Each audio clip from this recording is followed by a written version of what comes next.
Hello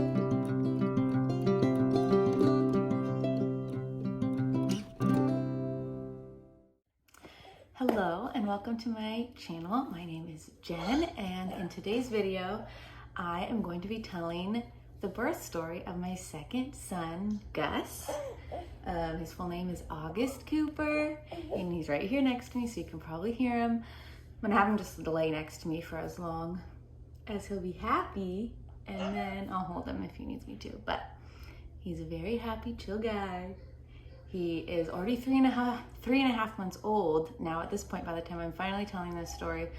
So I have notes that I wrote down like a few days after he was born. So I'm going to be referring to those just so that everything is fresh and accurate. But I'm excited to finally sit down and tell this story. So a little bit of background is that I had my first birth in a hospital. I was induced at 39 weeks because I have type 1 diabetes. But this time around, I actually went with a midwife and I was able to have a home birth. And spoiler alert, I went past 42 weeks. You know, there was some confusion of when my due date was. So I was either like 42 weeks and 2 days or 42 weeks and 4 days, or like almost exactly 42 weeks. So anywhere between 42 and 4 days. So, but yes, I am so excited about this story because it was what I always dreamed of, and I'm so excited that I was finally able to have my home birth that I wanted so much. So, like I said, I went past my due date. Obviously, I went past 42 weeks.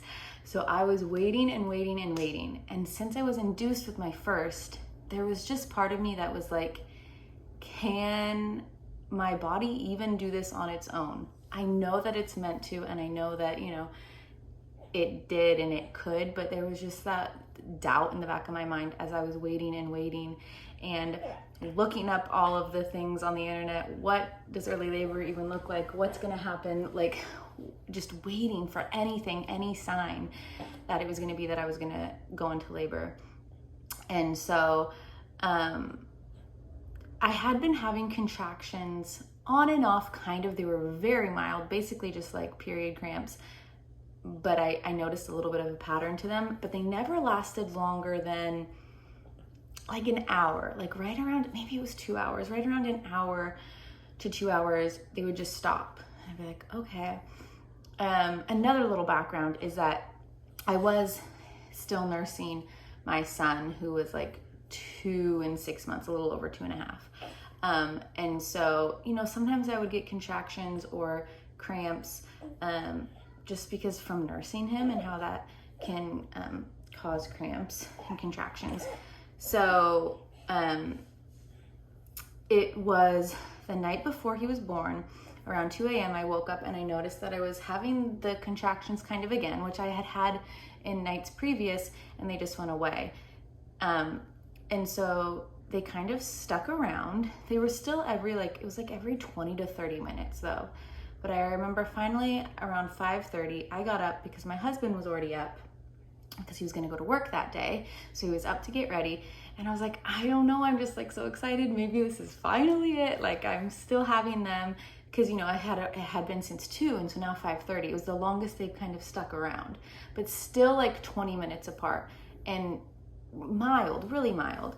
And so we were like, I don't know, but he did end up staying home that day just because we were so excited, and we were like, can it just be, we just want you to stay home anyways. So he stayed home that day, and they were about 20 minutes apart still for a while. And around 10 a.m. I decided to take a shower, and I noticed that when I went to take a shower that a little bit of my mucus plug had come out. It was nothing crazy, and I know that doesn't necessarily mean anything either, so I was like, I don't know, like this could still not be it, I don't know, but like that's cool if it is. And so I got out of the shower and I went to I saw this person talk about making a really strong brew of red raspberry leaf tea while you're in early labor to help like have things move along and kind of progress it faster. So I made a really strong batch of red raspberry leaf tea. I think it was like 20 tea bags to 8 ounces of water, and brewed it for like 20 minutes or something. I drank that iced with lemon juice and some honey, and it's so good. I love red raspberry leaf tea that way. But yeah, so it was good. I was sipping on that and I was like, I don't know, they still were like further apart. Let me see in my notes. It says, so I put my son down for his nap, and I nursed him to sleep, and that made the contractions come on sooner and more intense.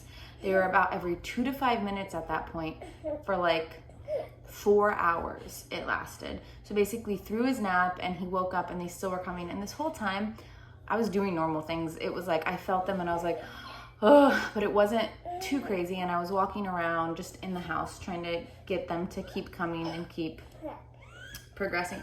Okay? You okay? And so that lasted for about 4 hours.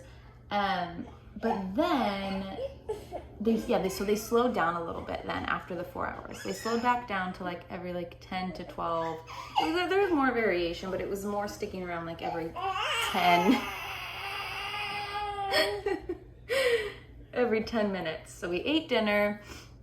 And I remember as we were sitting down to eat dinner, I did have to like stand up during the contractions, and I kind of leaned over the table. I still was in denial of if this was even labor, if it was early labor, or if it was just gonna go away. So I was still like, I don't know. I hadn't texted my midwife or anything at this point yet. And I decided after dinner, oh my goodness, you're excited, that I was gonna take a bath with magnesium in it, and just take a bath and just see how that went. And I remember while I was in the bath, am I gonna be able to talk? Oh my goodness. You wanna come up? So I remember during the bath, it did slow them down because I was timing them and I was like, okay, they're not coming as frequently. But I remember I got out of the bath and there was just one that lasted so that was the thing. It lasted so long. I feel like they were pretty spaced out. Like they were always like 8 to 6 minutes apart, 6 to 8 minutes apart. But some of them were like 2 or 3 minutes long. Like they were so long. And after the bath, they were getting more intense. I remember it was for the first time I had to was like holding onto the bed, and I was like I had to make noise, and it was so intense, but they were still staying further apart. And so at that point, good, you good? I did text my midwife and I was like, this is what's going on. I told her how far apart they were. So this was, let me see the time. This was around 8:30 at night. I texted her and I was like, just so you know, and she's like, okay, we'll just try to go to bed for the night, this might go away, and like you might just need some rest, and they'll kind of come back in the morning. So I was like, okay. And I waited a little bit, and I was laying down, and it was so intense, but not crazy intense. Like it was just a lot of pressure, and I started getting shaky, which I do sometimes get shaky just when I'm anxious or whatever. And I remember getting shaky with my first baby when I was in labor, but I had, Pitocin and everything in an epidural. So I didn't know why I got shaky like that before, but I was like, I wonder if this means anything.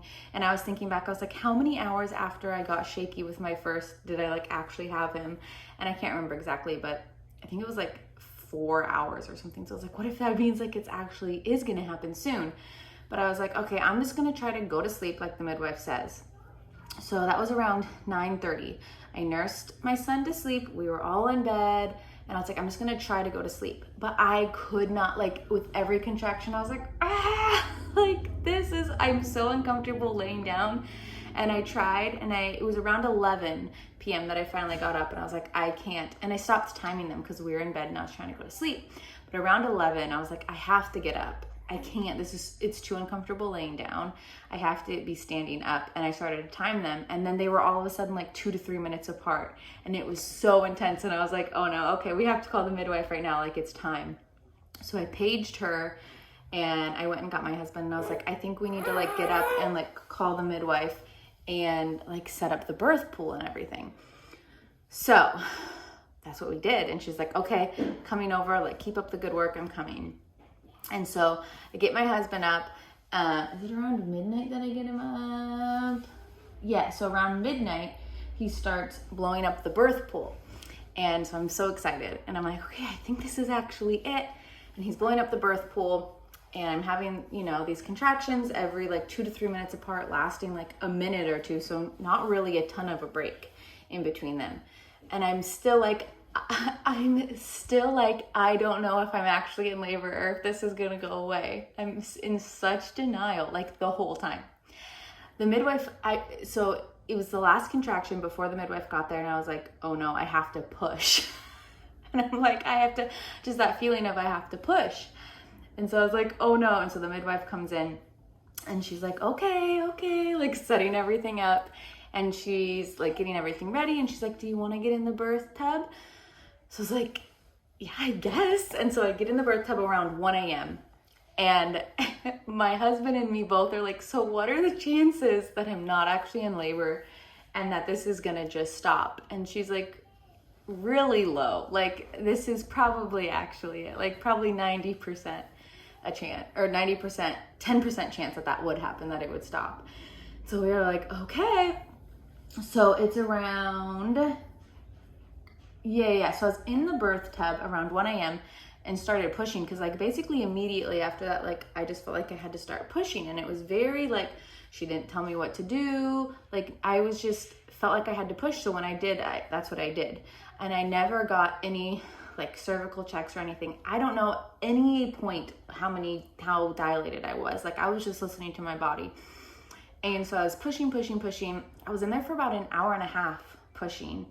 And she's like, I think maybe we need to change positions. Like, I think maybe you should get out of the tub and move around and change your position, because it wasn't really progressing much. Like he, you know, had been an hour and a half.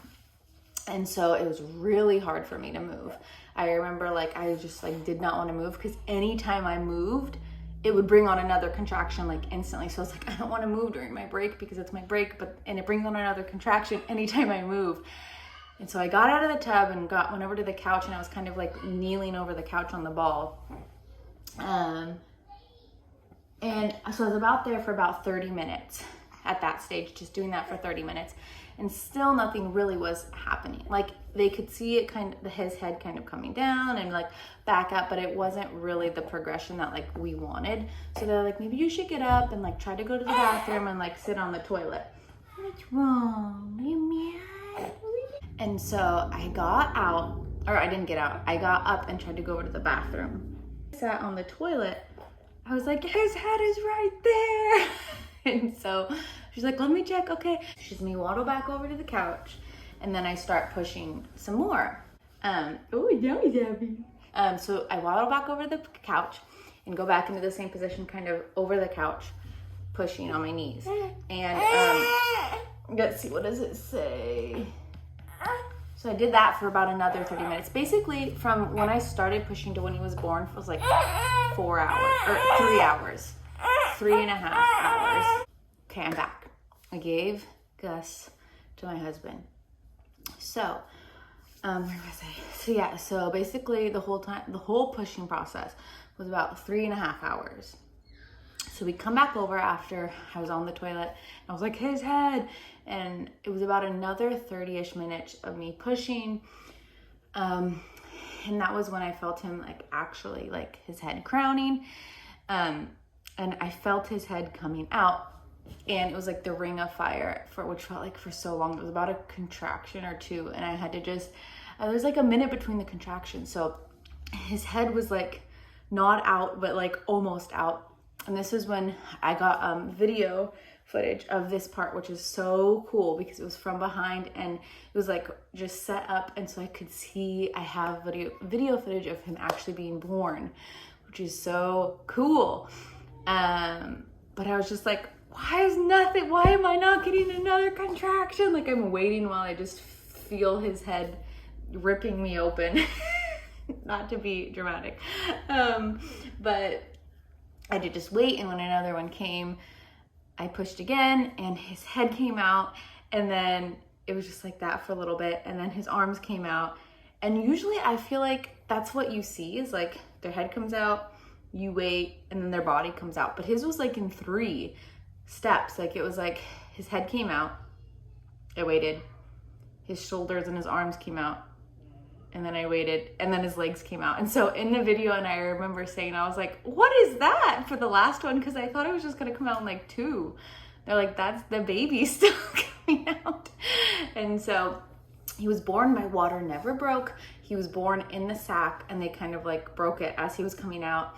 The umbilical cord was around his neck, but it was fine. She just kind of helped get it off of his neck. And then my husband was able to like catch him, and I flipped around and we brought him up, and it was the best, and it was so crazy. And it was in my living room. It was so cool, and it was just so special. And I was like, I did it.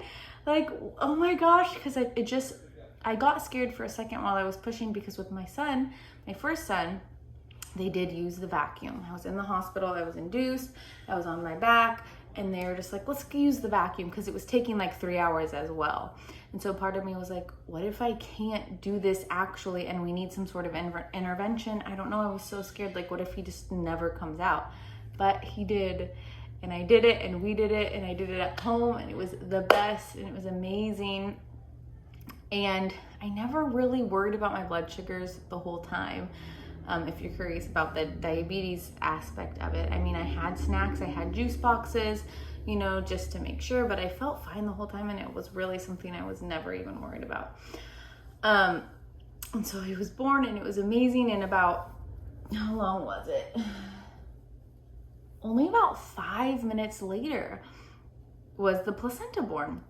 And I was like, oh, I feel like some more contractions. And she's like, okay, when you feel more contractions, you can just push. And like, she kind of helped it to come out. She didn't pull or anything, but she just helped assist that. And it only took 5 minutes after he was born for me to feel like I needed to do that. The placenta was out, and it was like the biggest relief ever. It doesn't hurt when the placenta comes out. It's just like, and you're like, oh my God, I feel so empty and amazing now. And so we laid on the couch, and he nursed her the first time, and I did tear. So she stitched me up just right there on the couch, and it was amazing. And then my son slept through the whole thing. He was born at 4:25 a.m. and we just got to be on the couch, and we just let him sleep, and he didn't wake up till like 8 a.m. And by that point, everything was settled, all the blood was gone, everything was cleaned up, it was perfect. He came out, and I was like, he was born, I pushed him out. And it was amazing. And then once he woke up, because we all sleep in the same bed, I didn't want to come back to the bed until he was like awake, and you know, so then we came back to the bed, and we just snuggled, and the midwives left, and it was amazing. It was so amazing. So I think that's all I have to say. Yeah, he instantly cried. And we waited, so we waited an hour to cut his cord. We waited for it to stop pulsing. We waited for it to be, you know, thin and like there wasn't any blood in it. And my husband, Kevin, got to cut the cord as well. So that was amazing. And we kept the placenta, and we still have it in the freezer because I don't know what to do with it, but I didn't want them to just get rid of it. And so I kind of want to like thaw it out and like just look at it, but I don't know if it's also going to be ruined now because it was frozen, like visually, you know? I don't know, but that is the first story of my second son. It was amazing. It was never honestly painful until his head actually coming out. That was like, I could say there was like a little painful. It burned, you know, but the rest of the time with the contractions, everything, I was waiting. It got intense. There was a lot of pressure, but it honestly was never painful. I wouldn't use the word pain until that last ring of fire part, and it was like a minute of it all, you know? And so it was just so amazing. It was so amazing. Yeah. And so that was the birth. I don't know if there's anything else I really want to say. I'm proud. I don't know if we're going to have another baby, but it kind of makes me want to, just because I'm like, wow, you know, that was amazing. And I did it, and it was such a good experience. And he's so healthy. He was, oh my God, do I even have it on there? No. And now I can't even remember. I think he was like 8 pounds, 6.5 ounces. and like 22 inches or 21 and a half, 22 inches long. I have it obviously recorded somewhere else, but yeah, it was so amazing. I don't know if I'm gonna include some pictures or clips because the clips are pretty intense. It's like from right behind and you can see his head coming out in my butt and everything, so I don't know. But yeah, the birth of August Cooper Looney, my baby boy. And that's all.